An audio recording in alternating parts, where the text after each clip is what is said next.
ایک بزرگ کہتے ہیں کہ میں کعبے کا طواف کر رہا تھا، میری نظر اچانک ایک خوبصورت عورت پر پڑی جس کو اللہ نے بڑے ہی حسن سے نواز رکھا تھا۔ میں نے سنا وہ کہہ رہی تھی، مالک تیرا لاکھ لاکھ شکر ہے، تو مجھے جس حال میں رکھے میں اسی حال پہ راضی ہوں۔ میں نے اس عورت کو دیکھا، کہنے لگا کتنی خوش قسمت ترین خاتون ہے جو شکر پہ شکر کرتی چلی جا رہی۔ میری اس آواز کو اس عورت نے سن لیا، سن کر کہا، بھائی میں خوش قسمت عورت نہیں ہوں، مجھے خوش قسمت عورت مت کہو، میں دنیا کی سب سے بڑی دکھی اور بد قسمت ترین خاتون ہوں۔ میرے دل کو غموں نے چور چور کر دیا، میرا کلیجہ پھٹ گیا۔ اس شخص نے کہا، مائی وہ کیسے؟ خاتون نے کہا، بھائی میرے 3 بیٹے تھے، قربانی کا دن آیا، میرا شوہر ایک بکرا لے کر آیا، اس کو زمین پر لٹایا، اس کو ذبح کیا، میرے 2 بچے کھیل رہے تھے، بچوں نے دیکھا کہ باپ کس طرح بکرے کو ذبح کر رہا ہے۔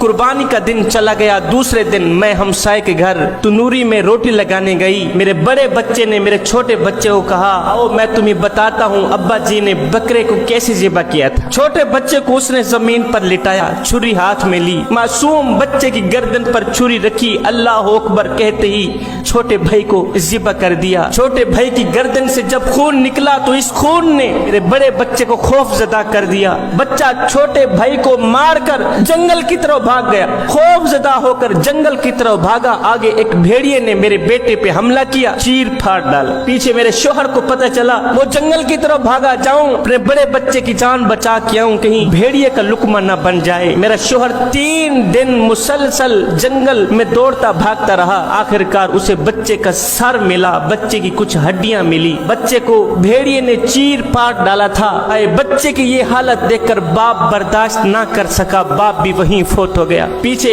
3 دن بعد میں ہانڈی پکا رہی تھی، ہانڈی چولہے پہ ابل رہی تھی، میرا 2 سال کا بچہ ہانڈی کے ساتھ بیٹھا ہوا تھا۔ میں باہر شوہر کو دیکھنے کے لیے گیٹ سے باہر نکلی، پیچھے اس 2 سالہ بچے نے ہانڈی کے اوپر ہاتھ مارا، ابلتی ہوئی ہانڈی کو اپنے اوپر انڈھیل دیا، وہ بھی وہیں فوت ہو گیا۔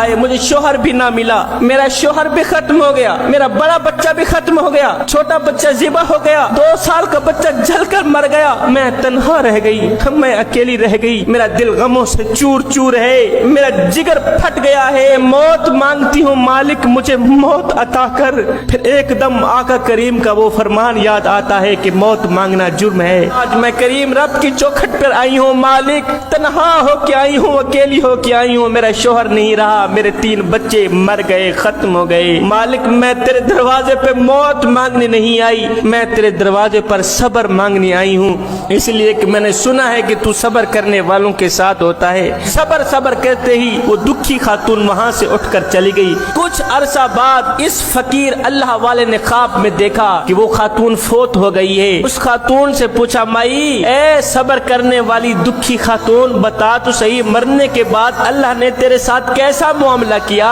اس خاتون نے کہا، اللہ نے میرے ساتھ بڑا ہی اچھا معاملہ کیا ہے، جو میں نے صبر کیا تھا، جو میں اللہ کی چوکھٹ پر صبر مانگنے آئی تھی، اللہ نے مجھے صبر دیا اور صبر کا اتنا اجر دیا کہ میرے صبر کی وجہ سے، میرے صبر کے صدقے اللہ نے مجھے بھی بخش دیا ہے، میرے شوہر کو بھی بخش دیا۔